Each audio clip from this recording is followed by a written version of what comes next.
जय कालका मैया। मेरे प्यारे दोस्तों, आज की वीडियो में मैं वीरेंद्र गिरी आपका स्वागत करता हूं और आज मैं आपके लिए लेके आया हूं इंग्लिश के जरूरी कॉन्सेप्ट। जी हाँ, आप इंग्लिश सीखना चाहते हैं और इंग्लिश सीखने के लिए जो स्पेशल कॉन्सेप्ट है, यानी इंग्लिश सीखने के लिए जो सबसे पहले कुछ बातें जो आपको पता होनी चाहिए, वही मैं आज की वीडियो में आपको बताऊंगा। और ये वीडियो आप पूरा देखिए और अपने दोस्तों को भी जरूर शेयर करना ताकि उनको भी हेल्प मिले। और मैं आपको बताऊं, जो ट्रिक बताने जा रहा हूं, जो समझाने जा रहा हूं, इसके बिना कोई भी इंग्लिश नहीं सीख सकता, कोई भी नहीं सीख सकता। आप सीखना चाह रहे हो बेहतर तरीके से, वीडियो में बने रहो। चलिए देखते हैं, समझते हैं। सबसे पहली बात आपको पता होना चाहिए कि इंग्लिश क्या होता है। समझिए तो इंग्लिश के नाम से ही आपको डर आ जाता है, आपके अंदर घबराहट सी आ जाती है। एक्चुअली इंग्लिश क्या है कि इंग्लिश को हमने बहुत ज्यादा क्या कर रखा है, मतलब उसको एक हवा बना दिया है कि इंग्लिश न जाने क्या हो गया। आपको सबसे पहले ये पता होना चाहिए कि इंग्लिश क्या है। तो English is a language. English क्या है? इंग्लिश इज अ लैंग्वेज, यानी कि जिस तरीके से हिंदी है, उर्दू है, अरबी है, ये भी लैंग्वेज है। लैंग्वेज यानी कि भाषा। तो इसी तरीके से इंग्लिश भी एक लैंग्वेज है और इससे ज्यादा कुछ भी नहीं है। आपको ये दिमाग में बिठा के रखनी चाहिए। तो आपके अंदर जो इंग्लिश के नाम से जो डर आने लग जाता है, वो सारी बातें खत्म हो जाएंगी। आप समझ रहे हो? देखिए, ध्यान से समझिए बातों को।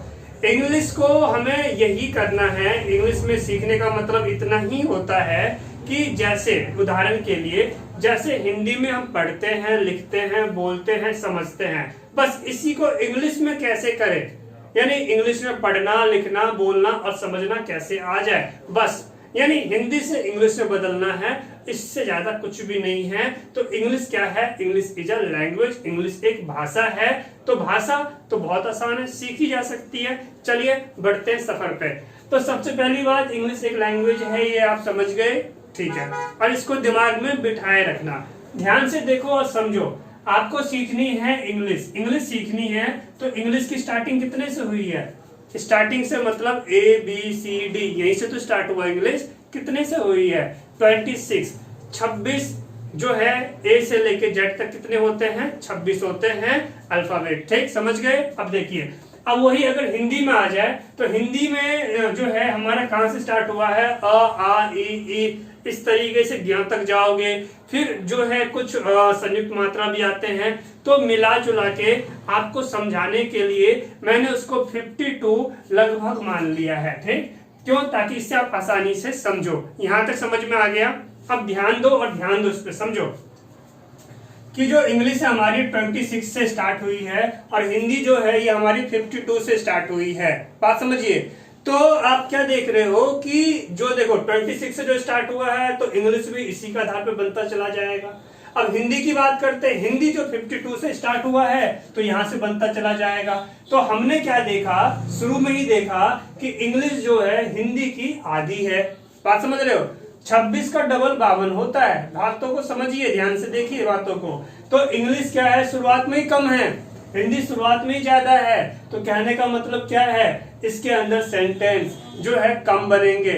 इसके अंदर सेंटेंस, एक ही वाक्य की अंग्रेजी कई तरीके से, मतलब एक अंग्रेजी की हिंदी जो है कई तरीके से बोली जा सकती है।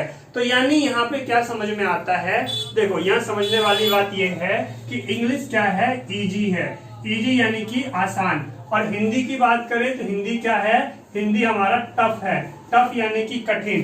तो ये बात जो है आपके समझ में आ गया। तो आज के बाद आप दूसरों को बताओगे कि इंग्लिश जो है वो आसान है। किससे? हिंदी से। समझ गए यहां तक? चलिए इसके आगे देखते हैं।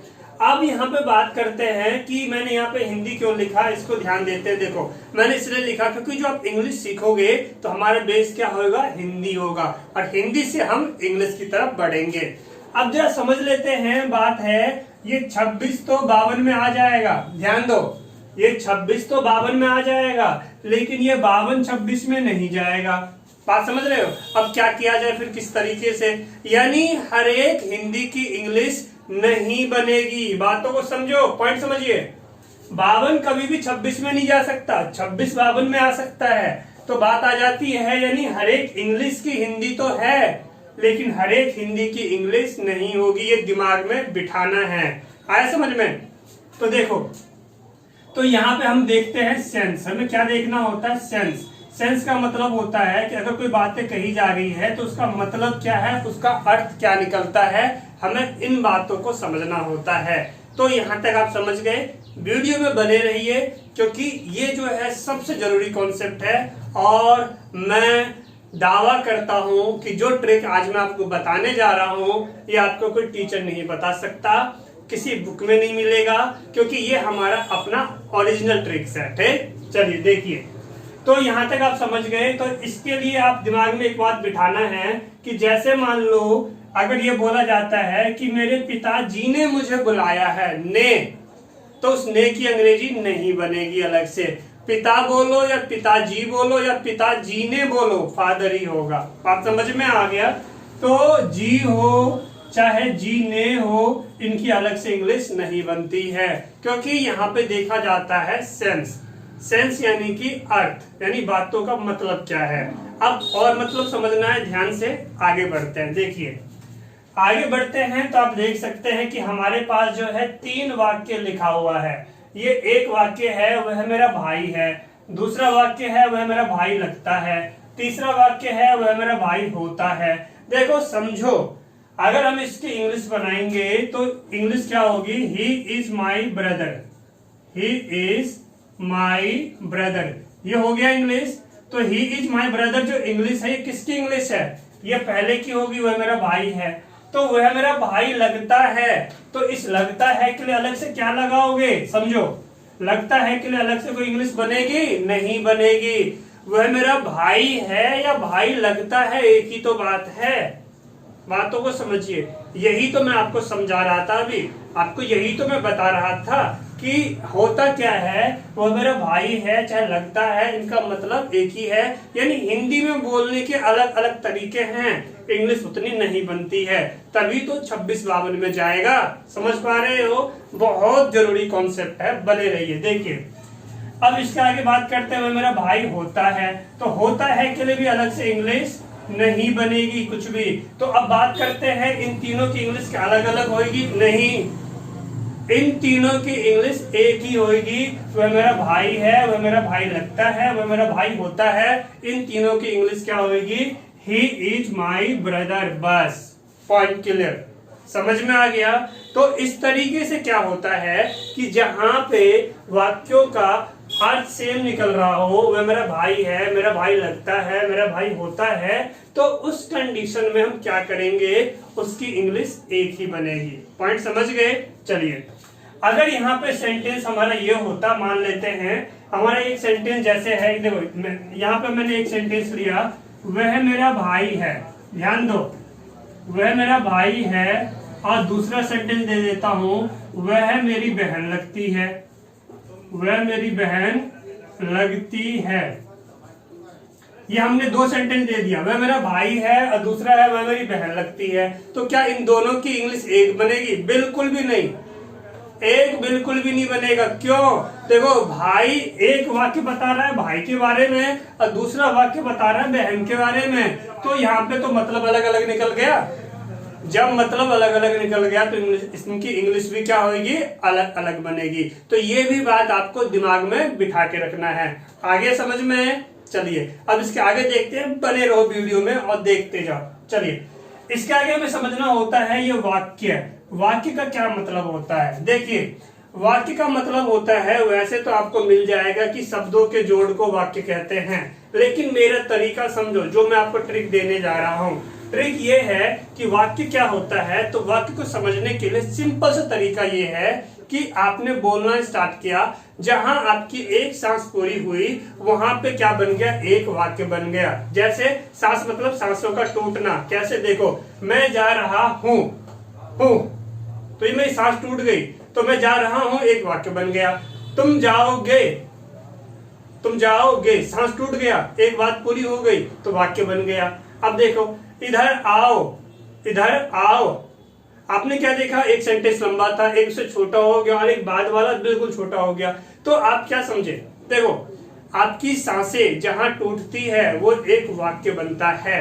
अब वाक्य छोटे भी होते हैं और वाक्य क्या आपके बड़े भी होते हैं। यहां तक समझ में आ गया, दिमाग में बिठा के रखो और सीखो। आगे बढ़ते हैं। तो अब देखिए, समझिए, बहुत इंटरेस्टिंग जो पॉइंट है, अब हम इसको बताने जा रहे हैं आपको। समझिए, वाक्य को इंग्लिश में बोलते हैं सेंटेंस। क्या बोलते हैं? सेंटेंस, यानी कि वाक्य। अब समझो, वाक्य जो है, जैसे कि यहाँ लिखा हुआ है एफर्मेटिव सेंटेंस। एफर्मेटिव को हिंदी में बोलते हैं स्वीकारात्मक वाक्य, यानी कि जिसमें हाँ वाली बात होगी, जिसमें हाँ वाली बात होगी, वो सब क्या कहलाती है? हमारी एफर्मेटिव सेंटेंस। जैसे कि तुम जा रहे हो, वह आ रहा है, रवि जाएगा, आप पढ़ाई करोगे, दिनेश उसके घर जाएगा, तुम नहीं गए थे, वह मेरा भाई है। देखो, तुम नहीं गए थे, ये नहीं जो था ना, ये नेगेटिव हो गया। अब हम यहाँ पे क्या करेंगे? तुम गए थे, समझना, तुम गए थे, यानी बातें कुछ भी हो हमारी, वो बातें क्या होंगी? हाँ, हाँ होना चाहिए, ना नहीं होना चाहिए। तो जितने भी हाँ वाली बातें वो कहाँ जाएगी? एफर्मेटिव सेंटेंस में। दूसरी बात करते हैं निगेटिव सेंटेंस। निगेटिव सेंटेंस का मतलब होता है नकारात्मक वाक्य। इसका क्या मतलब है? देखो, इसका मतलब होता है नहीं।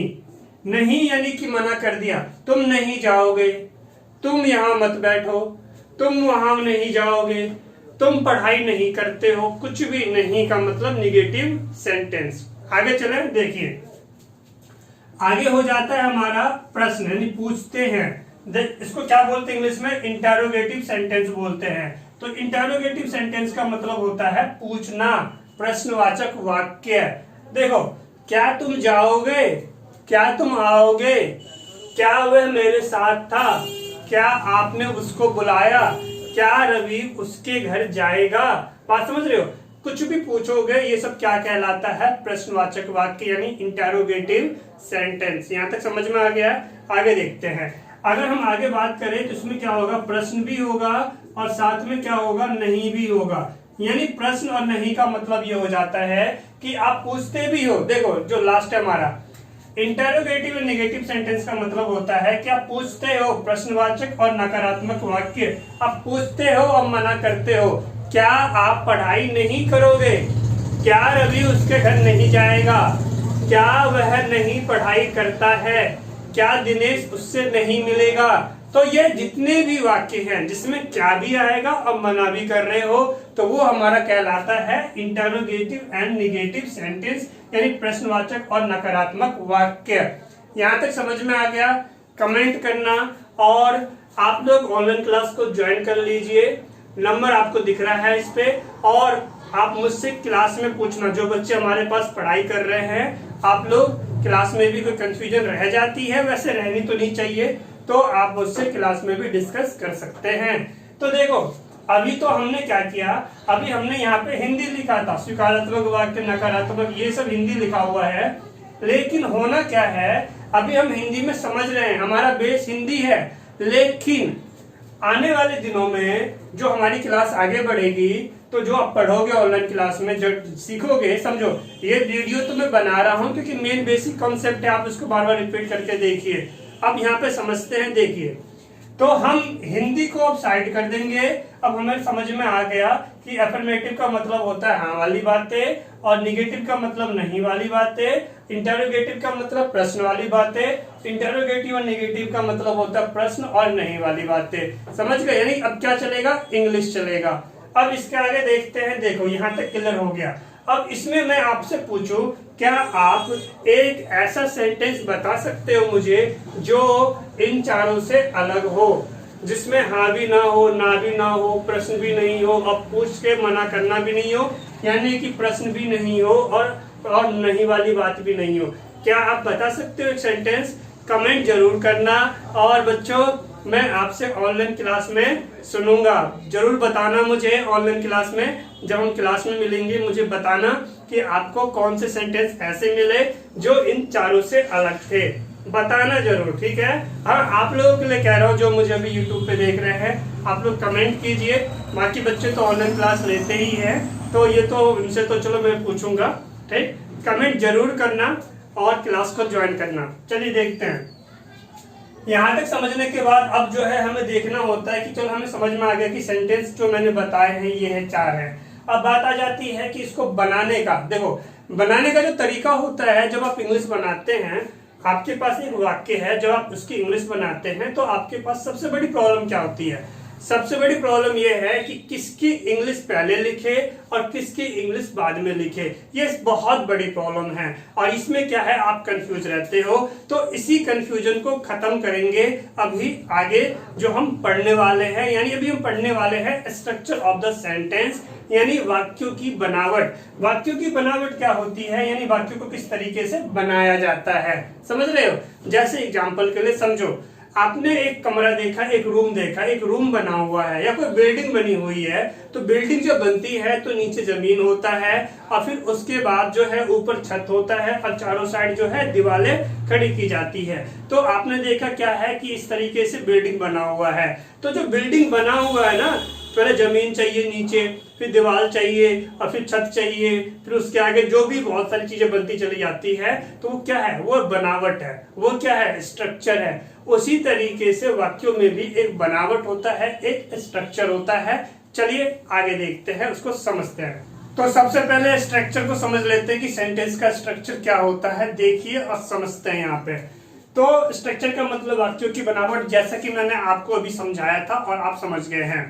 देखो मैंने क्या किया, यहाँ पे मैंने जो एफर्मेटिव सेंटेंस है उसको मैंने शॉर्टकट लिखा है, यानी AFF से एफर्मेटिव और सेंट से मतलब सेंटेंस, आप समझ जाएंगे। ठीक इसी तरीके से मैंने नेगेटिव को, इंटेरोगेटिव को और इंटेरोगेटिव को मैंने इस तरीके से छोटे फॉर्म में लिखा है, क्योंकि मुझे ना अभी इसके आगे क्या करना है, इसके रूल्स को लिखना है। समझिए किस तरीके से बनेगा। और ये जो फॉर्मेट जो मैं बताने जा रहा हूं, यही हमेशा बना के रखना दिमाग में, ये आपको हमेशा काम आएगा पूरी इंग्लिश में, मैं गारंटी देता हूं आपको। चलिए देखते हैं, समझते हैं। जब एफर्मेटिव की बात होगी, जिसमें हाँ वाली बात है, उसमें क्या आएगा, सबसे पहले सब्जेक्ट होएगा, इसके बाद हेल्पिंग वर्ब, फिर वर्ब होएगा और फिर क्या आ जाएगा, ऑब्जेक्ट। ये इसी तरीके से ही आएगा और कुछ चेंज हो ही नहीं सकता और कोई कर ही नहीं सकता है, मैं गारंटी दे रहा हूं इस बात की। आप समझ रहे हैं? चलिए आगे देखते हैं। नेगेटिव का मतलब होता है नहीं, मना कर दो, नहीं। तो नहीं का मतलब क्या होएगा, ध्यान से देखिए, समझिए। नहीं का मतलब है सेम टू सेम, ये ऊपर वाला, ये सब्जेक्ट, हेल्पिंग वर्ब, वर्ब और ऑब्जेक्ट, इस चार को दिमाग में बिठा लो। इसके बाद जो है समझो, इसी में चेंज करेंगे। सब्जेक्ट लिख लिया, फिर हेल्पिंग वर्ब लिख दिया, अब इस पे नोट लगा दो हेल्पिंग वर्ब के आगे, फिर वर्ब लिख दो और फिर ऑब्जेक्ट। ये आपका बन गया नेगेटिव का स्ट्रक्चर। इसी तरीके से बनेगा और कुछ चेंज ही नहीं हो सकता। आगे देखिए, अब क्या करना, फिर से इस पहले वाले को दिमाग में बिठा लो, पहले वाले को। अब क्या करना है, ये इंटरो है। इंटरो में क्या होता है, हेल्पिंग वर्ब पहले आ जाता है, इस पहले को लिख लो। हेल्पिंग वर्ब को पहले लिख दिया, अब क्या लिखोगे, अब लिखोगे सब्जेक्ट, सब्जेक्ट लिख लो। अब क्या लिखोगे, हेल्पिंग वर्ब पहले ले लिया, क्या बचा, वर्ब, वर्ब लिख लो। अब क्या लिखोगे, ऑब्जेक्ट, और ऑब्जेक्ट यहां लिख दो। आगे समझ में, ये हो गया। चलिए इसके आगे देखते हैं। ये इंटरोगेटिव है तो ये भी इंटरोगेटिव है और साथ में इसमें नेगेटिव भी है। तो इंटरोगेटिव ये था और ये भी इंटरोगेटिव, तो सेम इंटरोगेटिव यहाँ उतार दो। ये लो जी, हमने उतार दिया हेल्पिंग वर्ब, सब्जेक्ट। लेकिन नेगेटिव है तो नेगेटिव के लिए नोट लगा दो, फिर वर्ब लिख दो और फिर लिख दो ऑब्जेक्ट। ये बन गया तरीका। मैं आपको गारंटी देता हूं, इस तरीके से इसको दिमाग में बिठा के रख लीजिए और आपका जो है इंग्लिश सीखना बहुत ही आसान हो जाएगा, क्योंकि अंग्रेजी सीखना सही ट्रिक्स के साथ बच्चों का खेल है। समझ गए? चलो आगे देखते हैं। लेकिन बात आ जाती है कि मैंने यहाँ पे इसको सब्जेक्ट बोला, लेकिन लिखा क्या है, लिखा है SHVO। अब हम इसको डिटेल में समझेंगे। बात समझ रहे हो? आप कैसे पढ़ रहे हो? आप पढ़ रहे हो, पहले हमने एक सीढ़ी पे हाथ रखा, उसके बाद हम अगली सीढ़ी पे गए, तो 1 बाय 1 स्टेप हम आगे बढ़ते जा रहे हैं। चलिए देखते हैं। अब हमें इसको समझेंगे। ये एस मतलब सब्जेक्ट होता है, ये रहा, देखो एस मतलब सब्जेक्ट, सब्जेक्ट का मतलब करता, करता यानी करने वाला। मैं कुछ काम कर रहा हूं, मैं जा रहा हूं, तो मैं बन गया सब्जेक्ट। तुम जा रहे हो, तुम कुछ कर रहे हो, तो तुम बन गई सब्जेक्ट। मेरा भाई पढ़ाई कर रहा है, तो मेरा भाई बन गया सब्जेक्ट। यानी जो काम कर रहा है, कोई कुछ कर रहा है, तो वो क्या बन जाएगा, वो बन जाएगा सब्जेक्ट। अब यहाँ पे देखो, आपने मुझे बुलाया, बात समझो, आपने मुझे बुलाया। कई बार ऐसा होता है, काम हमने किया, हम किसी के पास चल के गए, तो उस टाइम हम सब्जेक्ट हैं, यानी काम करने वाला सब्जेक्ट। तो अभी मैंने आपको सिखाया, देखो मैंने आपको सिखाया कि काम करने वाला सब्जेक्ट होता है। तो अगर मैं किसी के पास चल के जाऊं, अब मैं उसको बोलता हूं आपने मुझे बुलाया, तो सब्जेक्ट मैं बना या वो बना? समझो, मैं उसके पास चल के गया, ये मैंने बाद में काम किया, मेरे जाने से पहले उसने मुझे बुलाया। बात समझ रहे हो? तो पहले काम वो कर चुका है, इसलिए सब्जेक्ट वो रहेगा। हम जब उसको बोलेंगे आपने मुझे बुलाया, तो क्या आ गया? ने। तो ये जो ने दिख रहा है ना, ने, ये ने दिखाता है सब्जेक्ट को। जिसके साथ ने लिखा मिल जाए तुम्हें, तो क्या मिलेगा? वो बनेगा सब्जेक्ट। दिमाग में बिठा लो। बैठ गया? बहुत बढ़िया। चलिए, ये तो हम हिंदी में समझ गए। अब हमें इंग्लिश में देखना है, इंग्लिश में सब्जेक्ट कौन से होते हैं। तो ये रहा सब्जेक्ट आपका। ये सब्जेक्ट क्या है? I, we, you, they, he, she, singular noun, plural noun, ये हमारे सब्जेक्ट्स होते हैं ETC, यानी मेन सब्जेक्ट्स हमारे ये होते हैं। इसको दिमाग में बिठा लो, पूरी जिंदगी काम आएगी। इस वीडियो को बार बार देखना, दिमाग में बैठ जाएगा बार बार देख के इस वीडियो को। चलिए आगे देखते हैं। अब यहाँ पे हमने ये देख लिया कि सब्जेक्ट तो है I, we, you, they, he, she, singular, plural noun, ETC, लेकिन हम अब सब्जेक्ट को भी, इसमें भी कोई ट्रिक है, कोई ट्रिक, तो मैं आपको ट्रिक देने जा रहा हूं। लो, इसका भी ट्रिक है। ये जो ट्रिक दे रहा हूं मैं, ये बहुत ही कमाल का ट्रिक है जो आपके काम आएगा। सब्जेक्ट को हम दो हिस्से में बांट देते हैं, सिंगुलर नाउन और प्लूरल नाउन में बांट देते हैं, एक वचन और बहुवचन। कैसे? देखो बहुत आसान हो जाएगा सब्जेक्ट आपका। किस तरीके से? देखो, सब्जेक्ट में नहीं, सिंगुलर नाउन में आ जाता है हमारा this, that, it, he, she, one name. One name मतलब किसी का एक नाम, और आई, ये हो जाते हैं हमारे सिंगुलर नाउन के अंदर आ जाते हैं। कोई कंफ्यूजन रहेगी ही नहीं इंग्लिश में, समझ रहे? इसको दिमाग में बिठा लिया तो। अब ये जो आई है, ये जो आई है ना, ये आई क्या करता है? कभी ये सिंगुलर हो जाता है, कभी ये प्लूरल हो जाता है, यानी इनका जो कंडीशन है ये बदलते रहते हैं। हाँ, इंग्लिश में यही तो है, कब क्या हो जाए कुछ पता नहीं रहता, तो इसलिए समझ लो इसको। तो आई वो है जो कभी सिंगुलर बनेगा और कभी प्लूरल बनेगा, तो उसको दिमाग में बिठा के आपको रखना है। चलिए आगे चलते हैं, प्लूरल नाउन की बात करते हैं। तो you, we, they, these, those, more names, यानी एक से ज्यादा नाम आ गया, चाहे दो नाम आ जाए, तीन नाम आ जाए, अरे एक से ज्यादा नाम आ गया, तो क्या बन गया? वो बन गया प्लूरल नाउन, यानी बहुवचन। समझ गए? इसको दिमाग में बिठा के रखो। बाकी ऑनलाइन क्लास में जब आप आएंगे तो और भी डिस्कस कर लेंगे, और भी मैं आपको एग्जांपल दे दूंगा। चलिए इसके आगे देखते हैं। ये हमारा ये एस हो गया। अब देखते हैं एच। एच मतलब हेल्पिंग वर्ब। तो हेल्पिंग वर्ब का मतलब होता है सहायक क्रिया। हेल्पिंग वर्ब का मतलब होता है सहायक क्रिया। समझ गए? तो देखो सहायक क्रिया कौन कौन सी होती है, सिंपल सी बात है। तो सहायक क्रिया होती है is, am, are, has, have, was, were, had, shall, will have, do, does, did, been, be, ETC। ये हमारे जो है हेल्पिंग वर्ब हो गए। बात समझ गए? तो इसको क्या करना है? दिमाग में बिठाना है, इस वीडियो को बार बार रिपीट करना है और देखते जाना है। चलिए इसके आगे चलते हैं। इसके आगे बचा हमारा ये वी फॉर वर्ब। वर्ब यानी कि क्रिया, क्रिया यानी कि कार्य, कार्य यानी कि एक्शन। कुछ भी हो रहा है वो एक्शन है। मैं बोल रहा हूँ ये एक्शन है, आप अभी मुझे देख रहे हो तो ये देखना भी एक्शन है आपका। समझ रहे हो? तो ये सारी चीजें तो समझेंगे। देखो अब एक्शन को पहचानने का तरीका क्या है, समझिए। एक्शन को पहचानने का तरीका ये है कि जिस शब्द में आपको ना मिल जाए, ना मिल जाए, वो क्या कहलाता है? एक्शन। कैसे? समझिए। आना, जाना, उठना, बैठना, देखना, बोलना, हंसना, गाना, कुछ भी, सुबह से लेके जागने से लेके आप रात को सोने तक कुछ भी कोई काम करते हो, सबके लास्ट में आपको ना मिलेगा। बताओ मिला नहीं मिला? कमेंट करना। और बच्चों आप ऑनलाइन क्लास में मुझे बताना मिला ना? सब में ना मिला है ना? ठीक है, वेरी गुड। देखो लेकिन बात आ जाती है, क्या सभी शब्दों में जो ना आएगा, क्या वो सभी वर्ब होगा? क्या वो क्रिया होगा? तो नहीं, रुक जाओ, ये इंग्लिश है। अब जरा कुछ यहाँ पे ट्रिक आ गया है, यानी जरा समझना पड़ेगा। 90% ये रूल लागू होता है और 10% ये वाला रूल जो है कट जाता है। अब कहाँ कट गया? देखो, समझो। अगर हमारे पास सेंटेंस है, सॉरी हमारे पास वर्ड है नाना, दाना, चना, तो इनके लास्ट में भी तो ना है, या गन्ना। लेकिन ये क्या है? क्या ये क्रिया है? नहीं। तो दिमाग में बिठा के रखो, इंग्लिश के अंदर जो आप पढ़ते हैं वो 90% लागू होगा और 10% तैयार रहो कुछ अलग, उसका अलग से यूज जो आप सीखने के लिए हमेशा तैयार रहो कि वो रूल कहीं ना कहीं आगे काम नहीं करने वाली है। तो दोनों ही एंगल सीखो, लेकिन 90% लागू हो रहा है तो इसलिए क्या होता है, देखो इलेक्शन में, चुनाव में किसी को जो वोट मिलता है तो 100% तो किसी को नहीं मिलता, लेकिन जिसको ज्यादा वोट मिल गया, परसेंटेज ज्यादा मिल गई तो वही तो जीतेगा। तो 90% ज्यादा होता है, इसलिए ना वाले शब्द जहां मिल जाए, शब्दों के अंत में जहां ना मिल जाए, वो सब क्या होती है, क्रिया होती है। समझ में आ गया? यहां तक कंफ्यूजन है? नहीं है ना? Very good. तो अब इसके आगे जो है हम ये लास्ट वाला ऑब्जेक्ट को देखेंगे और इस वीडियो में आपको यहीं तक ये जो कॉन्सेप्ट था ये आपको सीखना था।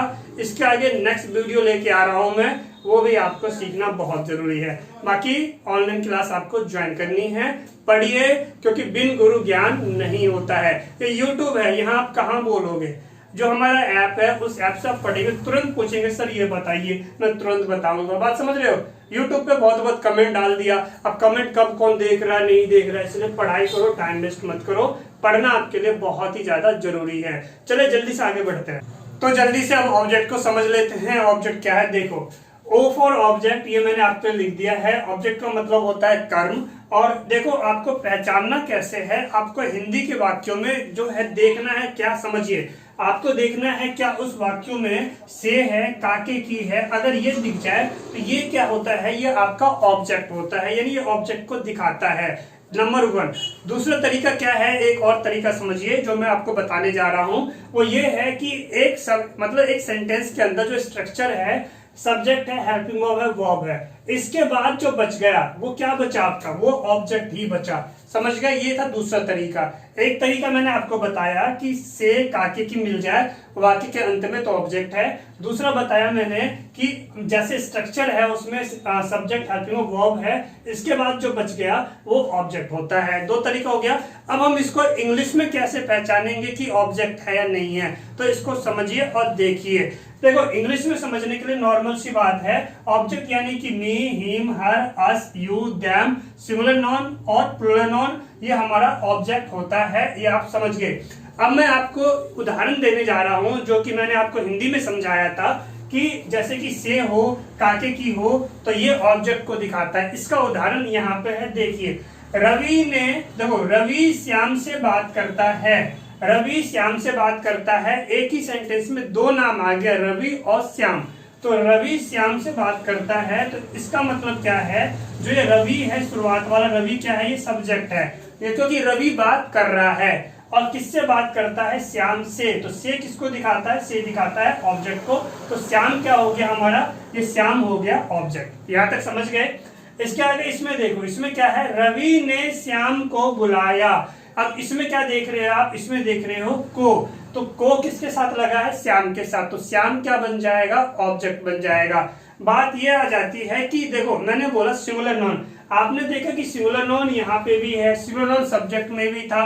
तो अब आप सोचेंगे कि सर ये क्या चल रहा है, सिंगुलर नॉन सब्जेक्ट भी होता है, हाँ होता है, सिंगुलर नॉन ऑब्जेक्ट भी होता है, हाँ होता है, तो किस कंडीशन में होता है, तो ये रहा, एग्जाम्पल दे दिया। ठीक इसी तरीके से प्लूरल नॉन भी जो है सब्जेक्ट भी हो सकता है, ऑब्जेक्ट भी हो सकता है।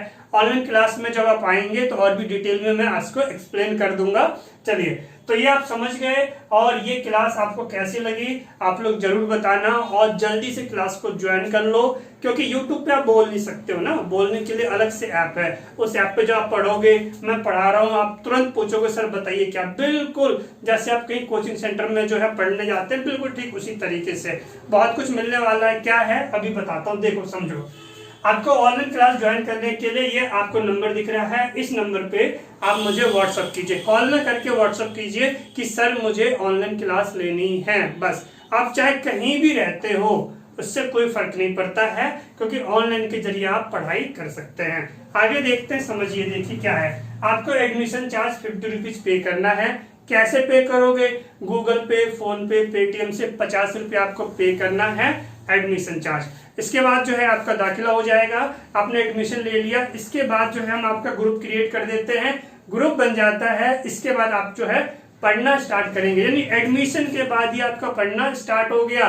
और कब तक पढ़ना है देखो अभी समझो आगे। एक क्लास में हम जो है एक बैच में यानी कि 10 बच्चे रखते हैं, 10 से ज्यादा नहीं रखते। साथ ही हम आपको फीस रिफंड की भी सुविधा देते हैं, यानी आप पढ़ाई कीजिए 7 दिन, पूरे 7 दिन पढ़िए और उसके बाद अगर नेटवर्क प्रॉब्लम हो रही है तो हम आपकी फीस भी आपको रिफंड कर देंगे।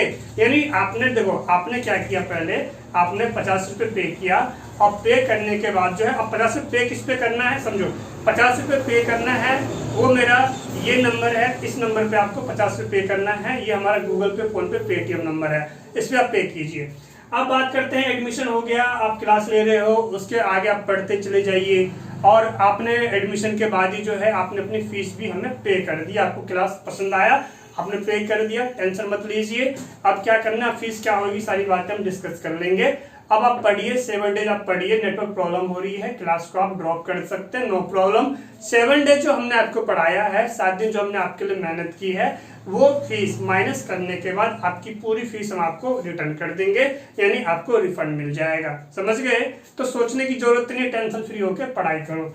तो ये सारी बातें होगी। और क्या खासियत है, देखो खासियत ये है कि डबल क्लास आपको मिलेगी एक दिन में, 1 आवर की आपकी क्लास होगी जो आप पढ़ोगे नॉर्मल। उसके बाद जो हमने आपको पढ़ाया है तो उसकी प्रैक्टिस भी तो करवाएंगे आपको उसी दिन, यानी रात में हम आपकी 15 मिनट की स्पीकिंग प्रैक्टिस की क्लास होगी व्हाट्सएप पे वॉइस रिकॉर्डिंग के थ्रू। इसके आगे बात करते हैं, वीकली आपका टेस्ट होता है और जो विनर होता है उसको रिवॉर्ड भी मिलता है, यानी कि इनाम। तो इस वीडियो को यहीं रोकते हैं, आपने इतना समय दिया, थैंक्स फॉर वॉचिंग, जय हिंद, वंदे मातरम।